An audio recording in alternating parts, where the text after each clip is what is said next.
pourra en profiter. Voilà. Ah, super. Et alors, donc, on commence, ça va? Allez, super.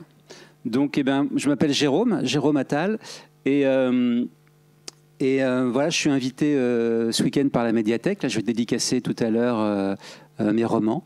Et puis demain, je vais présenter un film, parce qu'il y a le Festival du film fantastique aussi à Béziers ce week-end.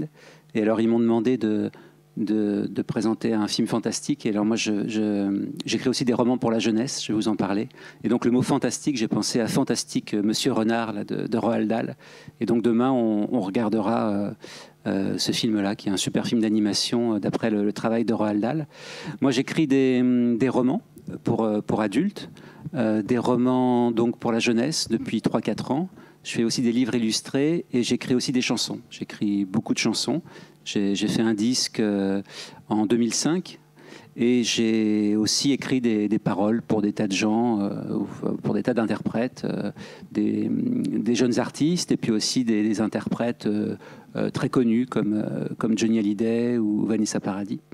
Voilà, mais donc ça paraît comme ça assez pluridisciplinaire, mais ça reste vraiment dans l'écriture. Moi, mon moteur principal, c'est vraiment l'écriture. Et en fait, je pense que j'ai toujours, depuis que je suis tout petit, c'était ma manière de communiquer avec les autres aussi, et peut-être de sortir de ma chambre. Comme quelque chose. Moi, j'étais enfant unique, j'étais plutôt solitaire. J'avais beaucoup d'amis, mais ce que je préférais, c'était jouer avec mes amis et puis rentrer à un moment donné dans ma chambre et recomposer un peu tout ça avec mes figurines, avec mes Playmobil, avec mes Lego. J'aimais bien me créer des mondes qui étaient peut-être plus performants que les mondes auxquels je pouvais assister étant enfant. Et ça, je crois que l'envie ou la base de l'écriture, elle vient de là. Il y a une phrase de Gilles Deleuze, le philosophe que j'adore. Il dit qu'on a envie d'écrire, mais aussi on a envie de faire de la peinture ou de faire de l'opéra ou de faire du chant ou peu importe. Quand il y a vraiment une différence entre ce qu'on est soi et ce que la vie nous montre et ce que la vie nous donne. Dans ce moment-là, on a vraiment envie d'intervenir et d'écrire. Et moi, je me reconnais vraiment dans cette phrase. C'est-à-dire qu'il y a quelque chose qui me trouble ou qui me bouleverse ou qui me heurte dans la vie de tous les jours. Je vais avoir envie d'écrire soit pour réduire une distance avec ce qui me paraît inaccessible ou ce qui me paraît trop violent, soit pour guérir quelque chose, soit pour pouvoir participer à cette chose, parce que dans la vie, je serais peut-être trop timide pour y participer. J'ai l'impression que l'écriture et que le roman, notamment, est une terre comme ça de reconquête d'une identité plus valable pour moi. C'est un peu ce que dit Anaïs Nin. Il y a un texte d'Anaïs Nin sur l'écriture qui est très beau aussi, où elle dit ça, où elle dit que c'est comme un monde parallèle finalement dans lequel on s'appartient mieux. Et donc très vite, moi j'ai commencé à écrire je me souviens, au collège, au lycée, j'écrivais des cahiers qui étaient déjà des petits romans que je donnais à mes copains ou à mes copines. Je préférais écrire que de faire mes devoirs, par exemple. Et puis j'écrivais aussi des chansons. Je me suis mis à la guitare, au piano un petit peu, et j'ai commencé à écrire des chansons. Et c'était aussi un moyen de communiquer avec les autres. C'est-à-dire quand j'étais amoureux d'une fille, plutôt que d'aller lui dire en face, je lui écrivais une chanson. Alors évidemment, à cet âge-là, les filles, elles préfèrent qu'on aille leur dire en face. Donc j'ai plutôt forgé mon style plutôt que d'avoir des succès. Mais c'est pas grave, j'écrivais, et l'écriture est devenue vraiment un second territoire qui m'a permis aussi peut-être de mieux comprendre qui j'étais, mais de mieux comprendre aussi qui étaient les personnes qui m'importaient ou pourquoi telle ou telle personne me bouleversait, pourquoi j'étais indifférent à telle autre personne. Enfin, ça a été vraiment l'écriture important dans une espèce de construction, alors que j'étais un enfant plutôt rêveur, plutôt plutôt qui avait beaucoup d'amis, mais qui était pas très actif dans la vie, qui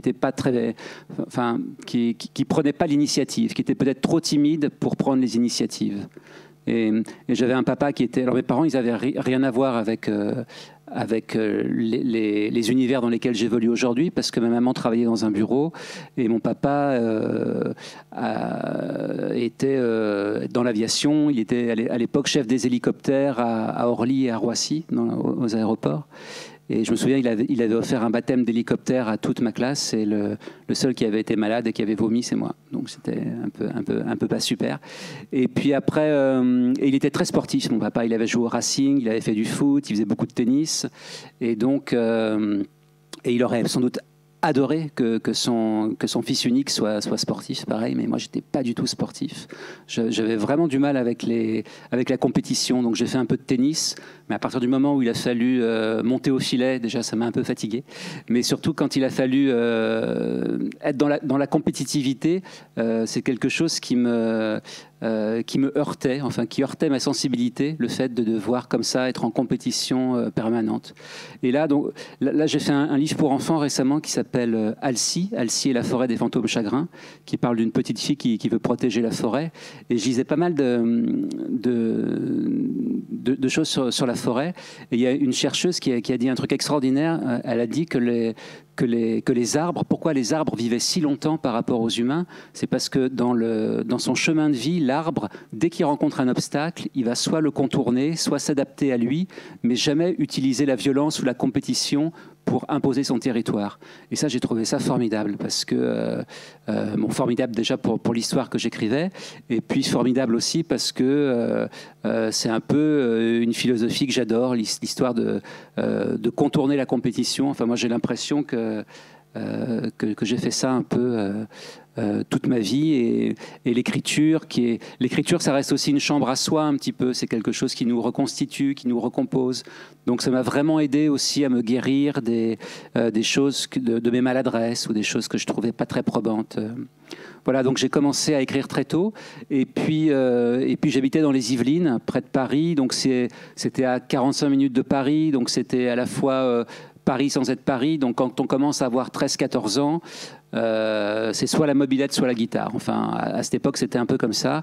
Et pour rassurer mes parents, j'imagine, j'ai choisi la guitare. Et donc très vite, j'ai commencé à écrire quelques chansons. Et puis après, j'ai suivi j'ai envie de dire le cursus, mais c'est peut-être pas le mot pour d'un type qui fait des chansons normales. C'est-à-dire que j'ai fait un groupe, on a répété sans doute dans un garage, et puis après dans une salle de répétition. Et puis ensuite, on a fait quelques concerts. Et très vite, on a fait quelques concerts à Paris. Et à Paris, on partageait l'affiche. Quand on n'est pas connu, on partage avec 5-6 groupes par soirée. Et très vite, les autres groupes avec lesquels je jouais ont été intéressés par mes textes. M'ont dit « Ah, mais ils sont super, tes textes. Est-ce que tu pourrais aussi écrire pour nous ?» Donc, je me suis retrouvé finalement à écrire mes propres chansons que je chantais, mais aussi à écrire pour les groupes avec lesquels je jouais sur scène. Donc ça a étendu un petit peu comme ça ma toile de travail et d'activité. Et parallèlement, j'écrivais mon journal intime sur Internet. C'était vraiment les balbutiements d'Internet. Et j'ai toujours été un grand lecteur de journaux intimes en tant qu'objet littéraire. J'adorais Jean-René Huguenin, qui est un auteur du siècle dernier, et qui a écrit un journal comme ça, très brûlant, quand il avait 20 ans, 22 ans. Et j'ai beaucoup lu ça, les journaux de Benjamin Constant, évidemment. Enfin, je suis un grand amateur de journal intime. Et donc j'ai commencé à écrire le mien, et puis parallèlement, donc c'est devenu assez vite très lu, parce que c'était vraiment les balbutiements d'Internet, donc il n'y avait pas encore les blogs, il n'y avait pas beaucoup de textes écrits finalement sur Internet dans les années 98-99. et il y avait vraiment un appétit de toute la francophonie, du Québec, des Français dans les universités à l'étranger, pour lire des choses en français. Et moi, sur mon site, c'était à l'époque, on appelait ça des pages perso, j'avais parfois 3000 ou 4000 personnes qui se connectaient tous les soirs pour lire les aventures d'un jeune Parisien voilà, qui essaye de se débrouiller avec sa vie, avec ses amours. Et j'ai commencé comme ça à avoir beaucoup de gens qui m'ont écrit. Et puis, donc, parallèlement, je faisais des chansons et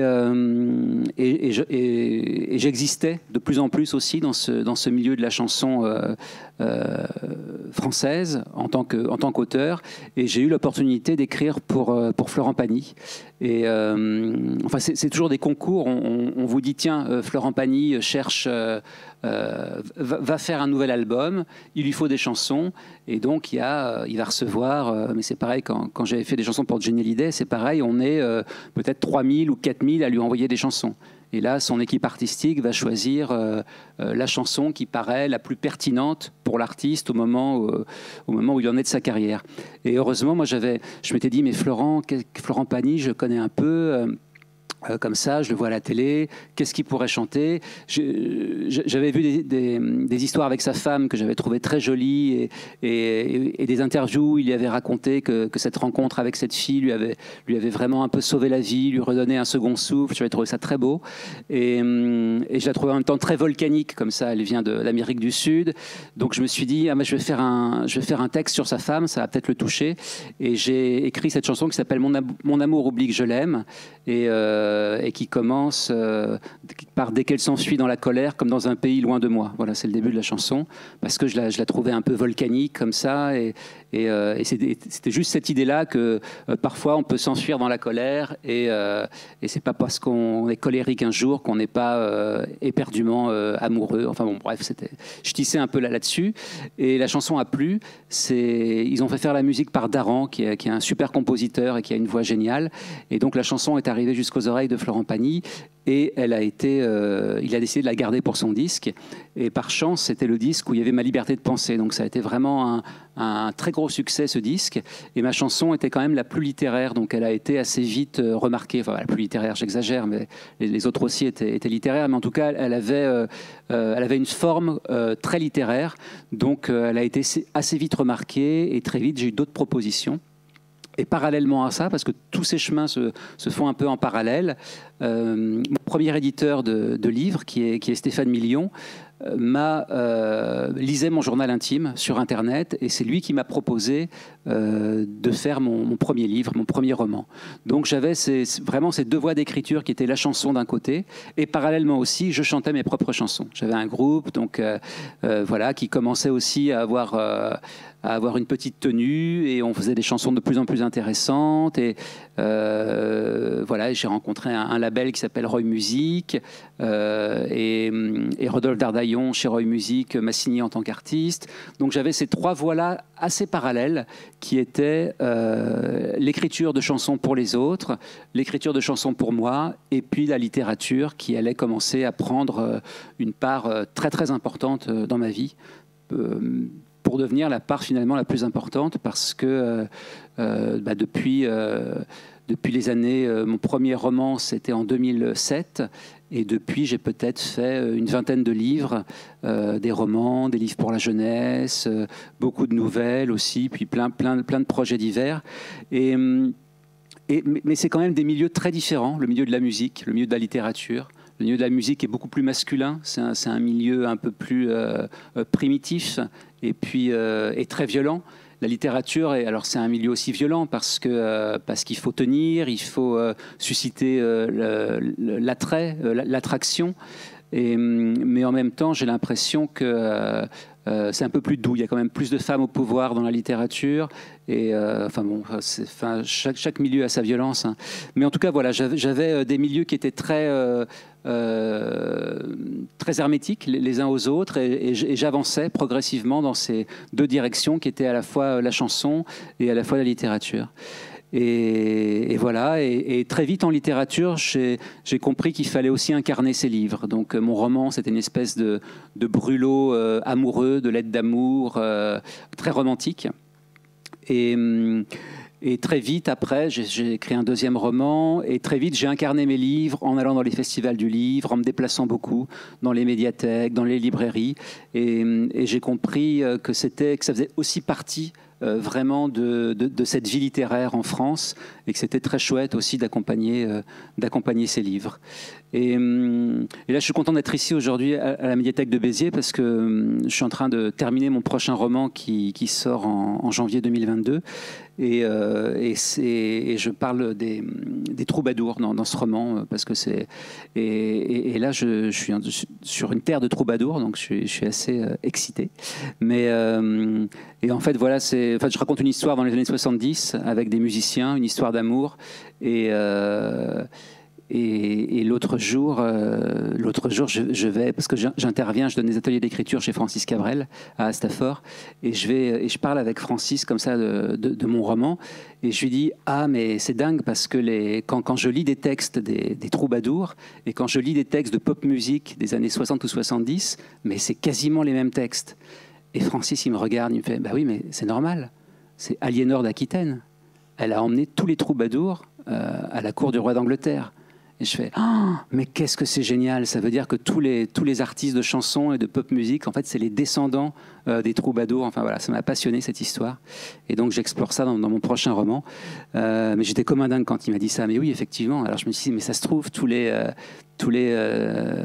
Paul McCartney, les Eric Clapton, c'est que des descendants en fait des troubadours. Et c'est vrai que les textes, leur façon d'aborder l'amour et de parler d'amour sont très très proches des textes des troubadours occitans. Voilà, qu'on peut lire. Donc voilà, enfin ça c'est pour mon prochain roman. Et donc j'ai écrit beaucoup de romans. On m'a donné la liberté à chaque fois. Mes éditeurs et Stéphane le premier à chaque fois m'a donné la liberté d'aller où mon envie littéraire allait. Donc j'ai fait des romans très variés. J'ai écrit une histoire de France racontée aux extraterrestres. J'ai fait un faux journal d'Andy Warhol. Mais à chaque fois, j'essayais de garder une espèce d'exigence littéraire et en même temps toujours de garder aussi de la fantaisie. Parce que je trouve que la vie est assez compliquée et assez difficile pour que quand on ouvre un livre, on en est encore, quoi. Enfin, en tout cas, moi, en tant que lecteur, je suis plus attiré vers des choses... alors, le mot léger, c'est pas ça, parce que c'est pas des choses légères, mais je suis plus attiré par des livres dans lesquels je me sente bien et dans lesquels je puisse être en sécurité.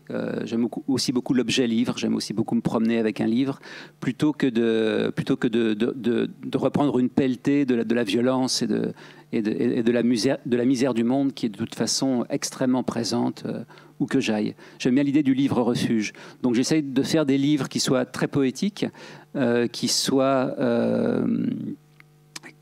très cohérents aussi avec tout ce que je fais. C'est-à-dire que même quand j'écris des chansons pour des artistes comme Jennifer ou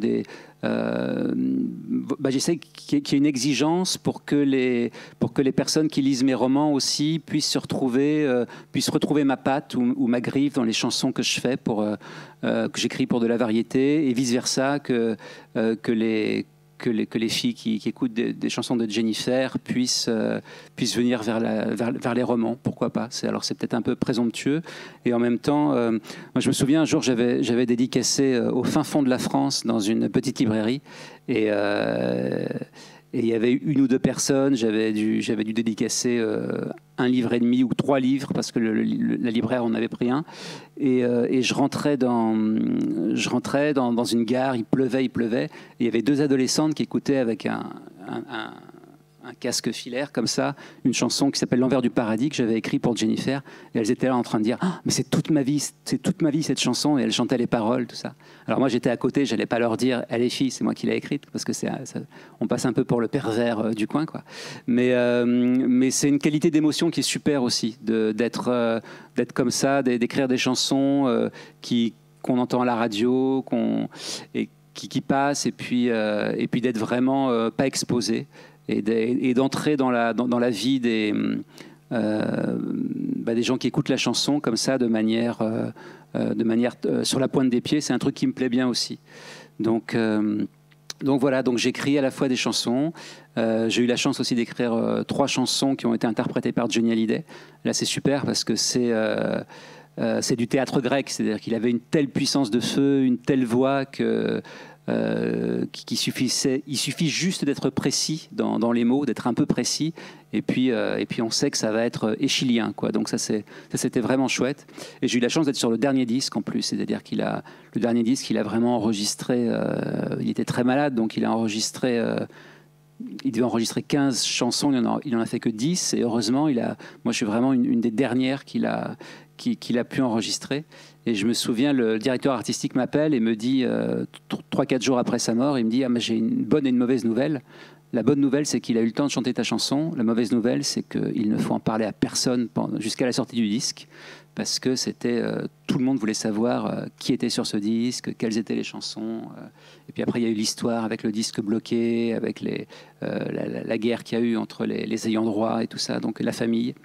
Et donc j'ai gardé ce secret pendant 1 an, et c'était un peu stressant parce que j'avais envie qu'on écoute cette chanson. J'avais envie moi-même de l'écouter, c'est-à-dire que j'ai pas écouté la chanson pendant 1 an, donc c'était assez bizarre.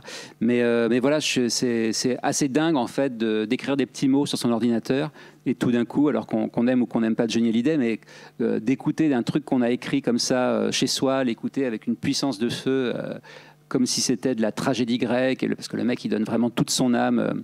Surtout sur le dernier disque, c'est quand même spectaculaire, parce qu'on a vraiment l'impression que c'est sa récréation, qu'il est malade, qu'il a des traitements et tout ça, et qu'il se sent vraiment libéré. C'est assez émouvant quand il chante. Voilà. Donc j'ai aussi écrit des chansons pour Vanessa Paradis, voilà, c'est un truc que je fais vraiment depuis 20 ans, avec toujours le même plaisir. Je suis comme un enfant dans l'idée de créer une chanson, parce que je viens aussi des années, j'étais enfant dans les années 80, c'était une époque où il y avait beaucoup de chansons, il y avait beaucoup de hits, il y avait beaucoup de...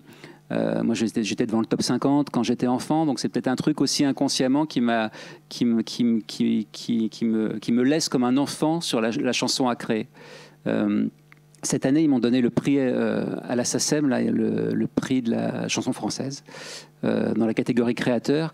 Et dans l'interview, ils me disent « Mais alors, quel conseil donneriez-vous à un jeune artiste, un jeune auteur qui se lance dans la chanson ?» Mais je leur fais « Mais moi, je suis toujours, c'est quoi ce jeune ? Je suis toujours jeune devant la page blanche ou devant la nouvelle chanson à écrire. J'ai l'impression que le seul conseil qu'il y a, c'est l'enthousiasme et puis l'idée qu'il y ait de l'énergie et qu'il y ait une espèce d'électricité comme ça qui nous donne envie de créer. Il y a une chanson qui s'appelle Un tableau de Hopper que j'ai coécrite avec Emmanuel Cosso. Et je me souviens les 2 premières phrases, donc c'est Johnny qui la chante, et c'est sur Edward Hopper, vous pourrez aller l'écouter, le peintre. Et les 2 premières phrases, c'est elle a des barres tristes dans la tête, des nuits où les solitudes s'affrontent. Donc ça, elle a des barres tristes dans la tête, des nuits où les solitudes s'affrontent. C'est un truc que j'avais écrit dans un petit carnet en rentrant de soirée. J'avais vu une fille qui m'avait sans doute bouleversé et j'avais écrit ça en rentrant, juste ces 2 petits mots dans le carnet. Et puis après, quand il est question d'écrire une chanson pour Johnny Hallyday, quand on pense à Edward Hopper, je retrouve ces deux petites phrases et je me dis « Ah, mais ça va être génial, ça. Elle a des barres tristes dans la tête, des nuits où les solitudes s'affrontent, c'est pareil, c'est parfait pour l'atmosphère un peu d'Edward Hopper. » Et donc, je fais une espèce de composition comme ça et la chanson se crée aussi comme ça. Je trouve ça super. Enfin, ça me plaît. C'est ce qui me plaît dans l'écriture et dans la création.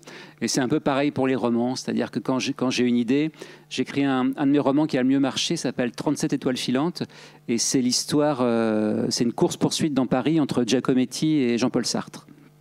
Et en fait, cette envie de roman, je la lis chez Balthus, le peintre Balthus, parce que j'adore les entretiens de peintres, en tant que genre littéraire aussi. Je trouve que c'est super à lire. Les peintres ont toujours des tas de choses à vous apprendre sur la création, sur la manière de se comporter aussi dans l'art, dans la vie. Enfin, moi, j'apprends toujours beaucoup de choses dans les entretiens de peintres. Et je lis une interview du peintre Balthus. Et Balthus, à un moment donné, l'intervieweur lui demande « Mais qu'est-ce que vous pensez de Giacometti ?» Et alors Balthus, dans sa morgue un peu aristocrate, il va pas donner un bon point ou une image à un confrère rival, quoi. Donc il dit Giacometti, mais je me souviens de Giacometti, en 1937, il était dans Paris, il marchait, il se promenait, et tout d'un coup, il y a une Américaine au volant d'une voiture américaine qui a bu un coup de trop et qui lui fonce dessus et qui va le renverser, et il va aller à l'hôpital, et pendant qu'il est conduit à l'hôpital et pendant qu'il reste à l'hôpital, Jean-Paul Sartre raconte dans tout Paris « Ah, il lui est enfin arrivé quelque chose ». Et moi, quand je lis ça, je me dis, mais c'est tellement bien, mais c'est incroyable. Tout de suite, j'ai l'idée du roman. Je me dis, je vais développer un grand roman comme ça, avec cette vacherie de Sartre. Je vais mettre Giacometti dès le départ à l'hôpital, et on va lui rapporter que Sartre, dans tout Paris, dit cette vilainie, quoi. Ah, il lui est enfin arrivé quelque chose. Et Giacometti, il est sanguin. Je l'imagine sanguin. Il va avoir qu'une envie, c'est aller péter la figure à Jean-Paul Sartre. Et donc, je vais imaginer une course-poursuite dans tout Paris. Et après, il y a plein de trucs qui viennent se greffer, qui m'intéressent. Il y a l'idée que ces deux artistes, c'est en 1937, donc ils ne sont pas connus. C'est des gens qui sont connus après-guerre. Là, ils essayent de se faire connaître. Donc, ils sont dans je trouve ça très moderne, très actuel. Ils ont envie de faire du réseau, quoi. Ce qu'on appelle aujourd'hui faire du réseau. Ils essayent de rencontrer le maximum de personnes, de faire parler d'eux. Et que un balance une vacherie sur l'autre, alors que Sartre n'a rien écrit à l'époque. Il n'a pas écrit La nausée encore. Il a juste écrit un petit essai. Je trouve ça gonflé, formidable. Je me dis, mais ça va être génial aussi pour parler de l'époque contemporaine, de cette idée de réseau, pour parler un peu du milieu parisien, ça va être super. Et puis, après, en lisant, j'apprends aussi que Giacometti, il est conduit à l'hôpital parce que l'américaine lui a roulé sur le tibia, elle lui a fracturé le tibia, elle lui a fracturé le bas de la jambe et qu'il ne peut plus marcher. Et je me dis, mais c'est génial parce que le type va être connu avec une sculpture qui s'appelle L'homme qui marche, après-guerre, alors qu'il se fasse écraser et qu'il ne puisse pas marcher. Enfin bon, il y a tout ça qui rentre, qui arrive comme des flashs, comme des illuminations. Et je bâtis mon roman là-dessus en essayant que ce soit le plus fun possible et tout en gardant ma patte poétique, littéraire, mais en essayant qu'il y ait une viscéralité aussi, ça c'est important. J'essaye toujours de faire des choses qui soient viscérales au moment où je les ressens, pour qu'il y ait une vérité quand même dans le livre, qu'il n'y ait pas de triche. J'adore écrire des romans. J'aime bien l'idée d'un rendez-vous aussi avec mes lecteurs, donc d'écrire des romans le plus possible, mais il ne faut pas que ce soit artificiel. Il faut qu'il y ait une viscéralité. Voilà, mon dernier roman qui sortait en 2019, c'était sur Chateaubriand à Londres, le jeune Chateaubriand, parce qu'il y avait plein de trucs qui me plaisaient dans cette histoire aussi.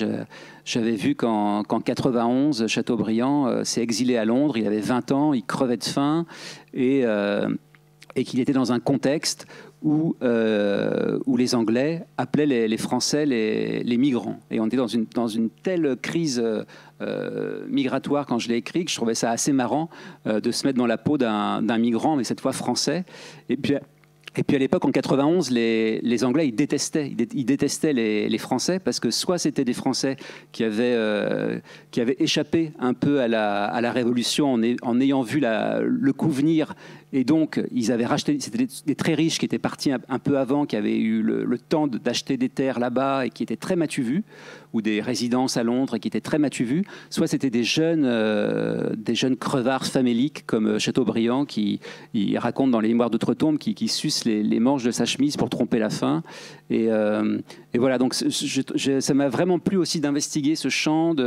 Et c'est pareil, je fais des recherches sur la période et je lis qu'à l'époque, les dentistes, quand vous allez chez le dentiste à l'époque, vous arrivez et le dentiste, il vous met par terre, il vous assoit par terre et il vous coince votre tête entre ses genoux. Alors, il faut avoir foi déjà en la laine corporelle de son dentiste et tout ça, et puis entre son... Voilà. Et donc... Et il y a des, vous imaginez les instruments de torture, il y a des tenailles, il y a des trucs comme ça. Et je me dis, mais ça va être génial, Chateaubriand, dès la première scène, je vais le mettre chez le dentiste. Ça va être une super entrée en la matière. Donc il va aller chez le dentiste, et puis le dentiste, en plus, au départ, il va croire que c'est un Irlandais, Chateaubriand, et puis il va s'apercevoir que c'est Chateaubriand, donc en français, il va lui péter la mâchoire. Donc voilà, donc je m'amuse en fait, plus je lis de choses sur la période et sur mon sujet, plus je mets de l'eau je les mets dans ma roue de moulin quand je trouve ça intéressant par rapport à l'histoire que je veux raconter ou aux propos que je veux raconter. Aussi, les Anglais de l'époque détestaient les Français parce qu'effectivement, ils voient affluer des catholiques tout d'un coup, alors que l'Église anglicane a très très peur des catholiques parce que pour eux, c'est quand même un peu un peu des terroristes irlandais, quoi, souvent. Donc il y avait plein de raisons pour croquer ce paysage de Londres en 91 qui était très intéressant et avec plein de correspondances finalement actuelles. Et puis toujours ce romantisme, parce que je suis quelqu'un de profondément romantique, je pense. Et dans tous mes romans, il y a une espèce de romantisme comme ça qui est et une idée de la vie aussi très romantique, une idée de la passion amoureuse, une idée de la recherche d'un absolu. C'est pour ça que j'adore Marguerite Duras notamment, parce qu'elle est tout le temps dans cette recherche de l'absolu. Et aussi François Truffaut que j'adore aussi parce qu'il est aussi dans ses films dans cette espèce de recherche de l'absolu. Il y a voilà, donc, et là mon prochain livre, donc c'est sur cette histoire, je raconte une histoire dans les années 60 en Angleterre encore, parce que j'adore l'Angleterre, et je fais le lien avec les troubadours occitans, et ça me passionne, parce que je trouve ça dingue cette histoire que Cabrel m'a racontée, là, je trouve ça dingue. Que finalement la pop musique, elle est née en Occitanie, je trouve ça me fascine. Voilà. Et depuis 2-3 ans, j'écris aussi des livres pour la jeunesse. Et ça, j'adore parce que je crois que le premier livre qu'on m'a offert, c'est Charlie et la chocolaterie de Roald Dahl, que mes parents m'ont offert. Et en fait, dans Charlie et la chocolaterie, moi, je préfère la première partie. Je préfère quand il est avec les grands-parents, cette histoire de famille un peu dickensienne, très, très tendre et très dure à la fois, où il y a les 4 grands-parents dans le même lit, et puis ils sont à la recherche du ticket d'or. Ça m'intéresse moins, je crois, une fois qu'il a trouvé le ticket d'or et qu'il visite la chocolaterie. Mais tout le début, j'adore ça. Je suis comme un enfant, et j'adore la littérature, j'adore Harry Potter, enfin, toute la littérature jeunesse anglo-saxonne me plaît vraiment beaucoup, à la fois pour la fantaisie, à la fois pour aussi son ancrage dans des traditions, dans un contexte, et la manière dont dont les auteurs soit sont mordants, soit ironiques avec cette tradition, tout en la respectant. Enfin, c'est quelque chose de très anglais et qui me plaît beaucoup. Et donc j'ai écrit, là je vais sortir peut-être mon 6e livre pour la jeunesse en octobre. Et je fais aussi des albums, des livres-disques. Et ce qui est génial, c'est que je retrouve un peu mon travail en tant qu'auteur de chansons. Parce que finalement, les illustrateurs travaillent sur mon texte. Et souvent, c'est comme un compositeur qui va travailler sur mon texte. C'est-à-dire qu'un texte ou une chanson que je vais trouver pas mal, quand elle me revient avec la musique a fait que le texte est upgradé, quoi. Je me dis, waouh, c'est vraiment c'est chouette. Et pareil, l'illustration, parfois, quand Fred Bernard ou quand Sylvie Serpry m'envoie des illustrations sur mes textes, je fais, waouh, je suis comme un enfant qui découvre leur poésie aussi. Et j'essaye toujours aussi de faire des textes assez ouverts pour que, à la fois, les lecteurs, les lectrices ou les personnes qui vont se les approprier puissent y apporter leur univers aussi, que la porte soit ouverte. Et c'est pareil avec la littérature jeunesse, il faut que l'illustrateur puisse apporter sa poésie aussi. Il faut qu'il puisse dans le dessin créer un peu, avoir des idées. Il faut que mon texte soit assez humble pour que l'univers de Fred Bernard, avec qui je travaille beaucoup, ou l'univers de Sylvie Serpry, qu'elle puisse s'éclater en tant que créateur aussi, et en tant qu'artiste. Voilà. Et donc, j'ai fait des livres qui marchent bien. J'ai fait, marchent bien, en tout cas en reconnaissance. Et il y a un label qui s'appelle le Label dans la forêt, qui est une petite maison d'édition qui est basée à La Rochelle, qui fait des livres audio. Il n'y a plus beaucoup de gens qui font des livres audio parce que ça coûte cher. Et donc je m'éclate là parce que je fais à la fois des chansons pour les enfants et puis il y a un disque dans les livres et puis à la fois des jolis albums. Donc c'est plutôt super. Donc je fais ça. Alors ça paraît beaucoup de choses et effectivement, et en même temps, je travaille beaucoup.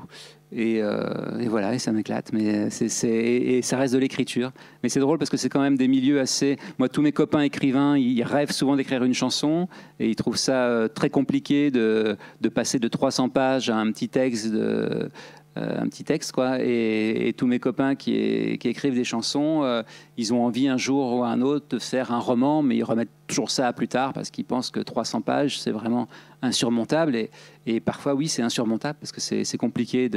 En fait, ce qui est compliqué dans l'écriture, c'est de garder cette pulsion créatrice, cette euphorie qu'on a dès le départ, et de la conserver de page en page et de chapitre en chapitre.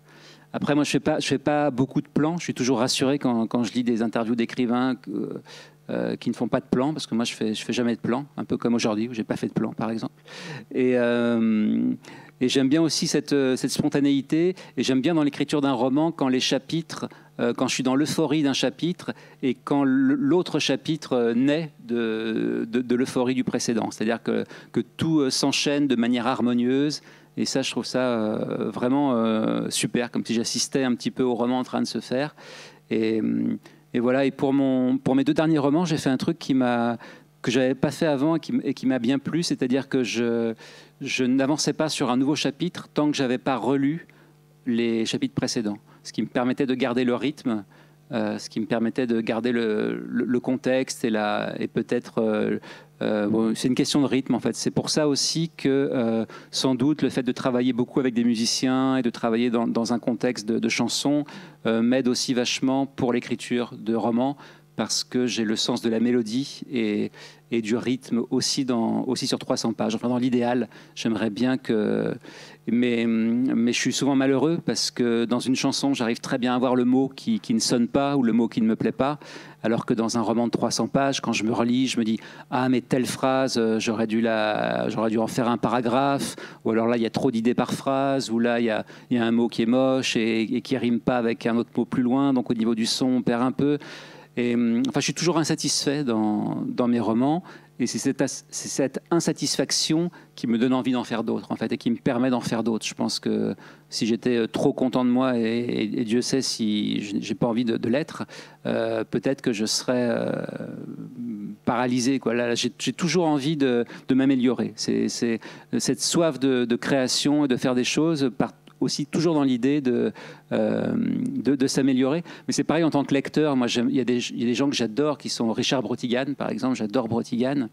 Parce que Brotigan, c'est pas parfait. On n'est pas écrasé par le chef-d'œuvre. Ça donne envie. J'adore les livres qui donnent envie. Les livres qui donnent envie d'écrire plutôt que ou de vivre ou de faire ce que vous voulez, mais plutôt que les livres qui vous pèsent par un truc trop parfait. Moi, j'aime bien les œuvres un peu imparfaites qui au contraire donnent de l'élan et donnent de la spontanéité et de la créativité. Et voilà, donc Richard Brotigan, c'est vraiment chouette pour ça. C'est pareil, la poésie, moi j'adorerais...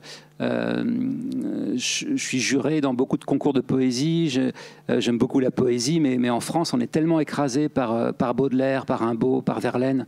Et puis après, il y a Apollinaire qui se pointe un peu.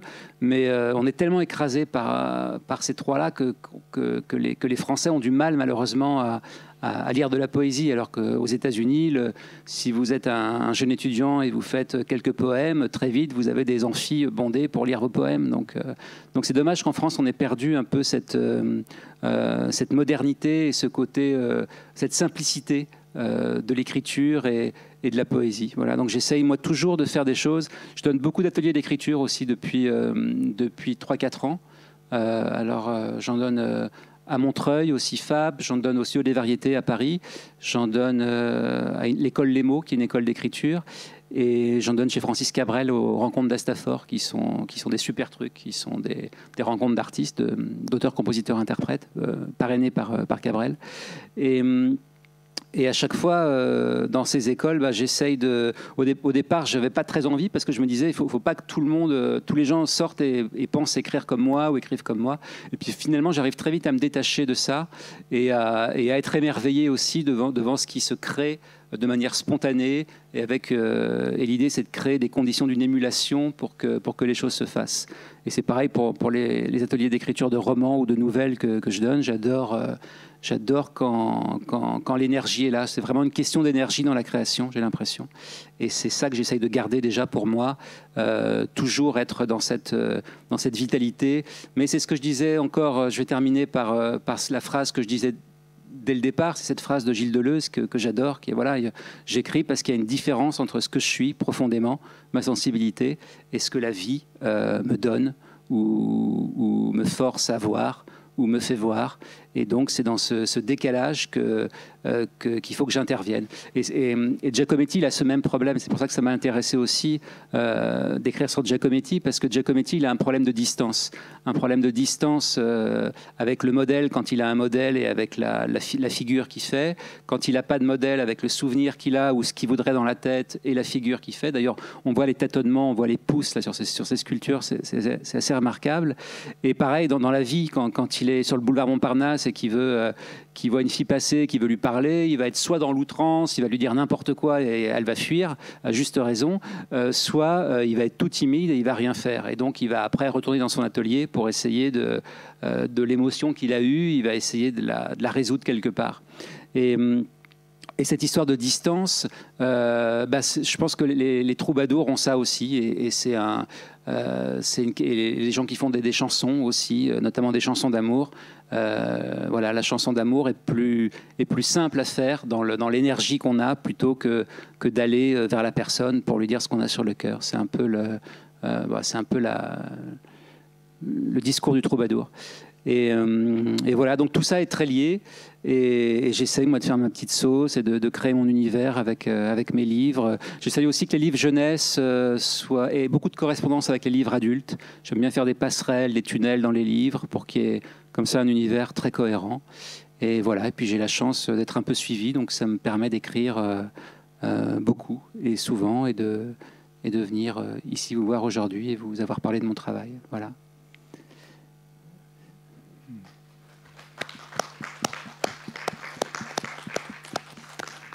Vous avez quelques questions ou...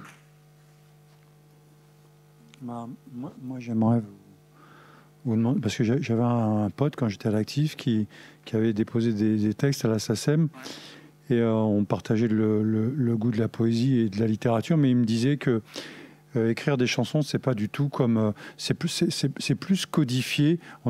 Lui, il me disait, tu peux pas écrire une chanson comme tu écris un poème ou comme tu écris un roman. Il y a la chanson à texte, c'est un registre spécial. La chanson populaire, entre guillemets, c'est pas péjoratif, mais la chanson de grande écoute, grande diffusion, elle obéit à des codes qui sont elle est beaucoup plus codifiée. C'est-à-dire que refrain, couplet, et c'est pas forcément aussi... lui, moi, je trouvais ça dur, parce qu'il fallait pouvoir il fallait pouvoir aller... c'est comme si on sentait quelque chose, un savoir-faire, mais qui était tout à fait différent de la poésie ou tout à fait de la littérature. Alors, quand vous me dites que vous, par exemple, vous essayez d'écrire des choses qui peuvent amener les gens à vous lire, je ne sais pas, c'est comment vous faites pour arriver sur les deux registres c'est tout mon travail, en fait, ce que vous dites là. C'est ce que j'essaye de faire. Par exemple, si on me dit, si un artiste veut travailler avec moi pour une chanson et si on veut passer à la radio, on va dire le moins de mots possible. Il va falloir qu'on s'écarte de la chanson à texte. Mais moi, le moins de mots possible, je fais youpi. Je trouve ça génial parce que j'adore les haïkus, par exemple. J'adore écrire des haïkus. Et je me dis, mais dans un haïku, par exemple, il y a un haïku que j'adore, c'est peu à peu mes poumons se teignent de bleu, voyage en mer. Voilà, en 10 phrases, il y a une histoire, il y a un truc de dingue, il y a le peu à peu mes poumons, où il y a cet effet pop, là, du peu à peu, il y a du rythme. Parfois, des chansons où il y a très peu de mots, pour moi, ça peut être aussi beau que de la chanson à texte. Après, il y a de la chanson à texte qui est très belle aussi, mais je pense qu'il y a du déchet dans les deux catégories. Et après, pour rebondir aussi sur votre question, je travaille avec beaucoup de compositeurs qui travaillent sur mes textes, et au contraire, ils aiment bien que ce soit un peu libre et que ce soit pas codifié tout le temps couplet-refrain, parce qu'ils trouvent comme ça de nouvelles mélodies ou des choses auxquelles il n'aurait pas forcément ou elle n'aurait pas forcément pensé si c'était vraiment une structure trop traditionnelle. Donc, mais ce que faisait Bashung avec Jean Fauque, Bashung qui demandait à Jean Fauque des tas de petits éclairs poétiques, des tas de petits textes comme ça, et puis après il piochait et il faisait sa sauce par rapport à la mélodie. Ils ajustaient ensemble et ils composaient quelque chose. Donc, en fait, il n'y a pas de règles. Il n'y a pas de règle du tout. C'est vrai qu'aujourd'hui, les chansons, si vous voulez passer à la radio, il faut le moins de mots possible. Mais moi, ça ne me dérange pas trop parce que j'essaye quand même d'y mettre le plus de poésie possible, comme si j'avais à écrire des haïkus, par exemple.